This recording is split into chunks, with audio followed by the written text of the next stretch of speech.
bahagia.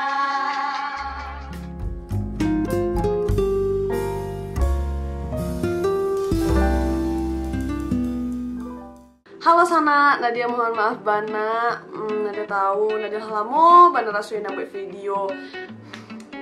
Banyak Bana Nadia janji-janji di live, minggu bisa ya, minggu bisa ya, minggu bisa ya. Nyatunya Nadia masih nggak buat video kan.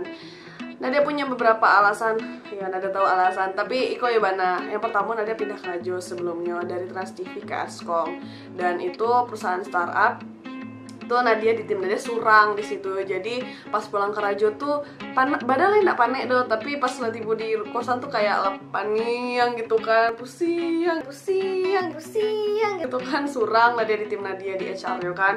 Nah terus Nadia baru saya pindah kosan beda kan, kosan Nadia dari yang sebelumnya. Jadi Nadia maaf Bana untuk sanak saudaranya, Nadia mohon maaf Bana. Nadia jarang upload dan terima kasih Bana untuk sana-sana yang masih stay di channel Nadia walaupun Nadia jarang upload.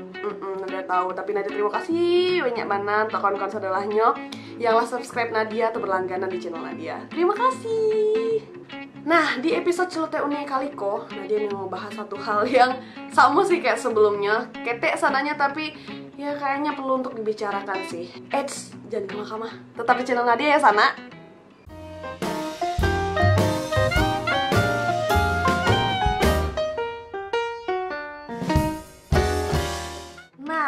Topik kali ini sebenarnya, nah bakso Nadia sekali ulas sekali balui ya.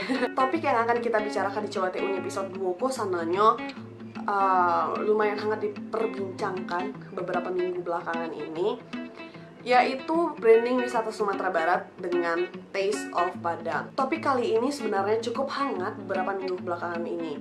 Sering dibahas di media sosial mulai dari Facebook dan Instagram, Twitter, hingga media nasional seperti Republika mulai mengangkat tema ini. Kalau seandainya Sana tahu, Taste of Padang ini akan dijadikan branding wisata Sumatera Barat. Sumatera Barat loh, tapi brandingnya Taste of Padang. Kita baca dulu beritanya. Judul beritanya adalah Sumbar usung Taste of Padang sebagai branding wisata. Bikon ada taruh linknya di bawah.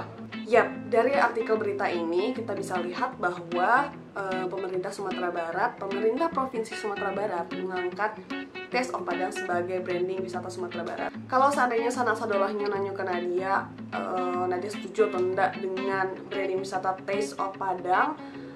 Kayaknya Nadia kurang setuju sih. Soalnya kampung Nadia nak masuk, aduh. Enggak sih, tapi itu ya aja sih alasannya segitu. Cuman Nadia punya beberapa opini yang cukup bisa dilogikakan menurut Nadia. Yang pertama, kalau seandainya branding wisatanya adalah salah satu nama kota yang ada di Provinsi Sumatera Barat, menurut Nadia untuk branding wisata kota-kota lainnya agak sulit. Simple case-nya sih adalah asik, simple case. Enggak, simpelnya sih waktu itu Nadia pernah kawan Nadia cerita. Nat, gue udah pernah ke Padang loh. Hah? Padang di mana?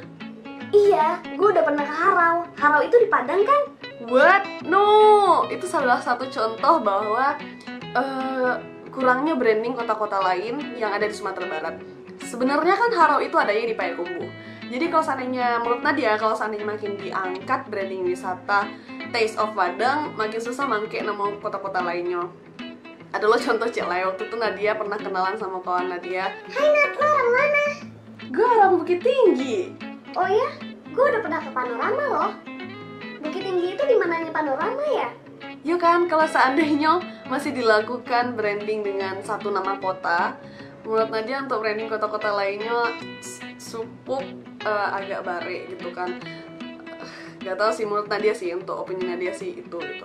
Dan itu kejadiannya ya benar terjadi karena dia, dua-duanya ya benar terjadi karena dia.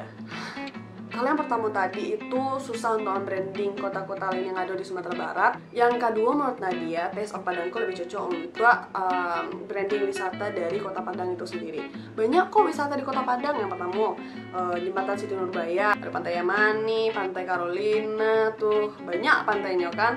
Tuh sudah tuh ada Bukit Lampu atau Bukit Nobita. Kok Nadia tahu sih itu sama atau beda, tapi Nadia tahu tuh Bukit Nyancap mana kalau malam-malam. Terus sudah tuh Kota Tua, terus sudah tuh ada Klenteng. Banyak wisata yang bisa digali di Kota Padang, dan Taste of Padang ini menurut Nadia lebih cocok untuk merepresentatifkan atau mewakilkan wisata dari Kota Padang itu sendiri. Dan yang terakhir menurut Nadia, bukan hanya wisata dari alamnya sendiri, wisata kulinernya pasti bakal susah lo untuk digali dan menambah pengetahuan kawan-kawan yang lain. Contohnya Kerupat Sanjay. Banyak kan kawan-kawan yang tahu Kerupat Sanjay pasti oleh-oleh dari Kota Padang, atau lo dari Padang ya, bawain Kerupat Sanjay ya gitu. Tapi mungkin segitu kawan-kawan yang tahu bahwa Sanjay itu awalnya berasal dari daerah Sanjay di Bukit Tinggi. Yap, situ awalnya. Sebenarnya kalau seandainya diberikan change ke kawan-kawan pemuda Minang, diaduan gitu kompetisi gitu kan, diaduan lomba untuk mencari kalimat yang bisa membuat branding wisata Sumatera Barat lebih baik. Maksudnya itu pasti banyak banget ide-ide orang awak nak muda Minang yang lebih kreatif dan keren. Oh iya, mumpung wak sedang ngecek ide-ide, sana tulis di kolom komentar apa ancak kalimat yang bisa menggambarkan wisata Sumatera Barat. Tuh tulis di kolom bawahnya nama sana, terus sudah tuh di Makampong sana, tulis di kolom komentar. Oke, sana itu tadi Celoteh Uni episode kedua. Sananya pembahasan hariko ketik bana, tapi menurut dia penting untuk dibahas. Rasanya gitu bisa diskusi sama kawan-kawan yang ada di Siko. Jangan lupa komentar di bawah yang tadi ya. Sampai ketemu di episode selanjutnya. Ambo Nadia, Ambo orang Bukit Tinggi, Ambo Ramina. Dah. Jangan lupa like, comment, and subscribe. Terima kasih sana. Bye. Halo, assalamualaikum warahmatullahi wabarakatuh. Ambo Imai dari Lubuk Basuang, asli Urang Mina. Halo sanak sadonyo, Ambo Jima, Ambo dari Padang, dan Ambo Urang Minang. Halo sanak sadonyo, Ambo Elsa, Ambo dari Kota Padang dan Ambo Urang Minang.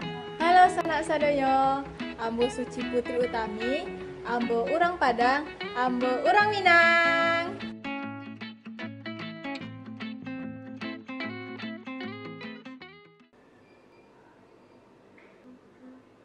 Ta-da.